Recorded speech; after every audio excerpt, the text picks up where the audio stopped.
All right, we've got another 1v1 Empire versus Beastmen. Aerocrastic sent in another awesome replay for us to go through here. Let's take a look at our armies before we jump into the meat and potatoes of this engagement.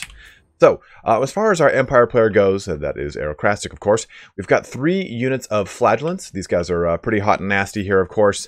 They're going to be dealing tons of damage in the melee situation, in the melee engagements here. Really good against a lot of the gore and ungore herds that you'll be dealing with Beastmen. In addition to that, we're going to see 1, 2, 3, 4, 5 total units of Spearmen, bringing a lot of anti-large to the table here, helping out with any kind of Minotaurs, Centaurs, anything of the such. Now, probably the biggest and the most obvious portion of this army are the Reichsguard. You're going to have a total of 4 of these making up the backline of this army. A pretty obvious one here, in addition to a mounted warrior priest here. He's going to be having the Shield of Faith as well as the Hammer of Sigmar and the Burning Banner here. Let's go ahead and highlight those. The Banner of Flame, which gives 6% weapon damage to him as well as fire damage to everyone in the aura. We're going to see Hammer of Sigmar giving that melee attack bonus, and of course Shield of Faith giving that 22% damage resistance to everyone in the aura around that Warhammer, that warrior priest of Sigmar. We're also going to be seeing Karl Franz, the badass glass cannon of the Empire here. He's got the Reichland Roofrain, he's got Galmaraz, Hold the Line, and he's got Foe Seeker as well. So let's take a look as well. Oh, we also have a, of course, you can't forget the Jade Wizard here. Jade Wizard, of course, having Earthblood and Regrowth, and then the Winds of Magic battery of a Power Stone. Now let's jump on over to our Beastman opponent. We're going to be seeing a lot of Ungors and Gores across this whole entire battle line. So 1 unit of Ungors, and 1, 2, 3, 4 units of Gores with shields, and then another Ungor herd. Now, the best thing about all these units here is that they do have shields, giving them a good 35% missile resistance to small arms fire. You can see this from right here. But we do also see the Blackhorns Ravagers. Now these guys, of course, are immune to psychology, just like the other ones, but they do have Stalk and Vanguard, as well as Perfect Vigor. Now, they aren't using a Stalk and Vanguard situation here, but it's worth pointing out nonetheless. Now, we're going to see 2 Centaurs with throwing axes, bringing a lot of AP damage to the table here. That's going to help out with Karl Franz, Reichsguard, the Altdorf Griffites, any of the heavier armored portions of the Empire cavalry and or beast line. Then we're going to see 1, 2, 3 units of Razorgore herds, some Baconators in the back line. We're going to see a Lore of Beasts Shaman here with Curse of Vonrire, as well as the Amber Spear. So that's that, and that's that. And we're going to also be seeing, of course, the Jagged Dagger for some power reserves. As far as leadership goes, just a typical Beast Lord here on a chariot. And then lastly, we're going to see the Butchers of Kalkengard. Now, these guys, of course, they do have regeneration, which is so huge. You can run these guys all over the battlefield and get them to regenerate health. If they haven't lost models, they'll come back to the engagement at full health, which is pretty beastly. But that kind of squares things up here. Let's get this battle going on the road. We'll see how this kind of pans out.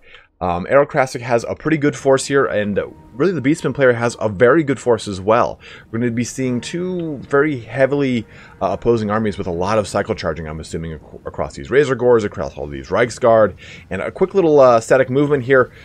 Ooh!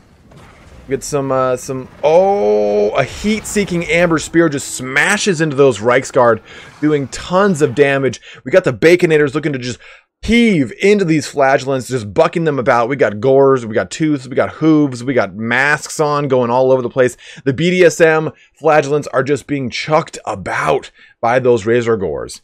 Get those bad boys, man. Oop, didn't mean to pause that.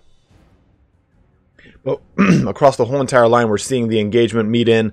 Sorry guys, my allergies are again kicking in here. Living with cats and being allergic to cats is a terrible thing, but it's better than being allergic to Beastmen. Let's see how this fight plays out. We got the Butchers of Kalkengard just slamming into that front line. We do also have a Gore Bull, which I failed to mention. That Gore Bull is in the center of the battle here. It's going to bring out a lot of damage to, say, a Karl Franz or a Jade Wizard. So Aerocrastic does have to be very mindful of that engagement.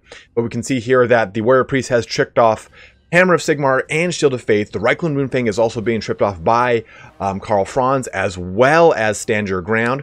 and we see Earthblood casted in by this Jade Wizard. So we have a big all-in investment right here. One thing to mention, of course, with the Razorgore herds, they do have AP, so they will be able to do quite a bit of damage to the Reiksguard. They do not have anti-large, though, so these lovely spearmen are going to be able to help threaten those Razorgore herds pretty well, but they're being pretty well inundated by a bunch of Ungors and more Razorgores. So really, it is just a carnage across all these lines here. Over in this engagement, we can also see that the Butchers of Kalkengard have Apocalyptic Vision, Horn of the First Beast, and Bloodlust all tripped off on them by the Beast Lord himself. So they're in a very good advantageous position as well to put a lot of hurt into these Reiksguard. Now this engagement as well is going a little bit better for Empire here. Because he has triggered the the Rampage for the Razorgore herds, but he's losing this unit of Flagellants nonetheless. And then on the far flank, we can see a bit of a stalemate here across these two units as they kind of vie for control. Now, the Senegors in the backline here are looking to just throw some AP throwing axes at these Reiksguard. This is a good position here. They're ready to kind of mop up any cycle charging units or any fleeing units, get them to really be in the situation here where they're just constantly losing troops. This unit got hit so hard by that Amber Spear, though, so it was another Amber Spear shooting out, going right down the lane of those spearmen. The Amber Spear is doing tons of damage. In the past, there was a situation where it would do way too much damage. I think it was do something like it would double hit, or it was AP characteristic was through the roof. But I think Curse of Onmir just went off here. No, another Earthblood to heal up and shore up this unit. We have that Jade Wizard in a very compromising situation here. The Doom Bull is very close to that. The Razorgore is bucking it and keeping it into the position. It's dropping now almost to half health. Karl Franz is looking to just kind of help put that Beast Lord in a trash can right now. He's already fleeing off the table here in good form. Karl Franz, though, is going to be meeting up with that Doom Bowl over there, looking to bring that AP anti-large damage into Karl Franzia's face, looking to slap that bag. But he does have that Warrior Priest there that can help mitigate some of that damage with the 12% damage resistance.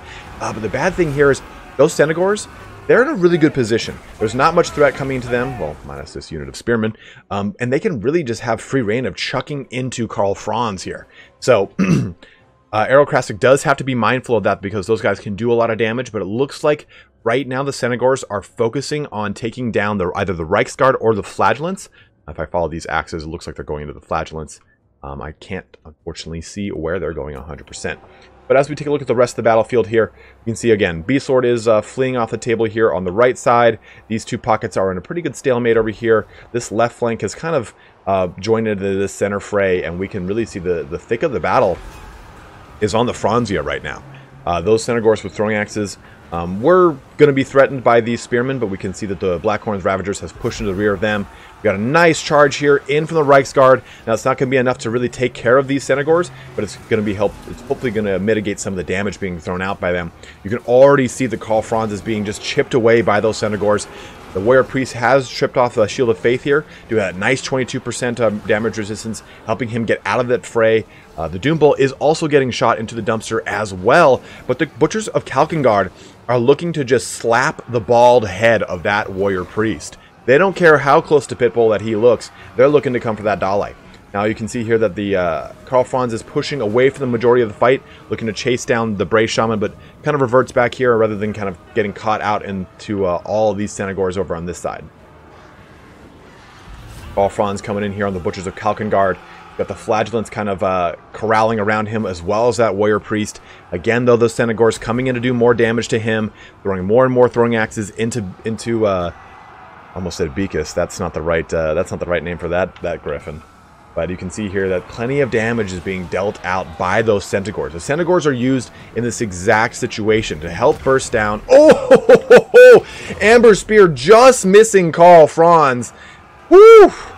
Went in for that alley-oop and didn't quite make it here. The Gore Bull, though, is just getting put into the dumpster. Take that. Your internet scrutinies shan't happen, Al Gore. And you can see here that Senegor action is continuing to go along the line.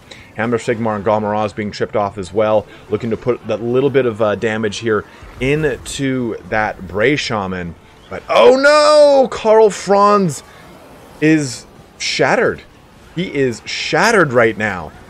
I thought he was just killed, but he is shattered. He is fleeing off the table, and we have the Warrior Priest of Sigmar has fallen as well. And the balance of power has now shifted entirely in favor of the Beastmen. And in a rare turn of events there, you know, Aerocrastic dealt very well with the leadership of the Beastmen. He was able to put down the Beast Lord quite quickly. But, man, the Brave Shaman had a lot of really good Amber Spears that did a lot of damage to the Reiksguard right out the gate. This unit of Reiksguard wasn't even able to come online. 15 kills. I mean, that's so terrible by comparison to the other three, which got 39, 54, 72. You really saw that Brave Shaman pulling a lot of work here. 103 kills across the entire battle. Also into some of the spearmen there. I think one of the biggest issues for Aerocrastic is that because of that Reiksguard getting just neutralized so heavily and a lot of not choice engagements for his Flagellants, he wasn't able to really bring the destructive force of the Flagellants and the Reiksguard to bear. I think that getting that one unit nuked so quickly did not help him out. And on top of it, this unit of Flagellants is I think the one that was fighting the Butchers of Kalkengard, which just got slapped around by their like meat cleaver shovels. On top of that, you know, Karl Franz fought a really good fight. He did bring the pain, the noise to the Beast Lord, and he brought him down quite quickly. They were able to shut down that Gorbel, but they still weren't able to bring down the Brave Shaman. They almost got a rout at the very kind of, I guess like about 2-3 minutes before the battle ended, when you saw one of those units of Centaurs fleeing with another one of them at low health. But the Centaurs really carried a lot of the damage in that fight. They got into the rear of Aerocrastic's army. They were able to provide a lot of continuous AP damage to Karl Franz, to the Reiksguard. They did their part, right? Their whole entire objective was to do that AP damage to those heavily armored targets that the rest of the army really couldn't do the damage to. Razorgors did pretty well as well. 60, 26, and 18 kills. Butchers of Kalkengard always getting a nice good high kill count at 82. But great fight to these two gentlemen here. We'll be having, or I will have, a link to Aerocrastic's channel in the comments below. Go ahead and check out his channel if you want to see his breakdown of multiplayer battles. He streams a lot as well. As you all well know, he is a very big tournament player. He's played against some of the best, like Loxon Soothsayer. He's even won. So if you want to see more Aerocrastic, go ahead and check out his channel. You can see some of the past Everchosens. He was all in, I think he was in like 3 or I think he was in 3 of the 4 Everchosens. There we go. But as always, guys, thank you so much for watching here today. Plenty more quick battles coming your way, but have a good one and take care.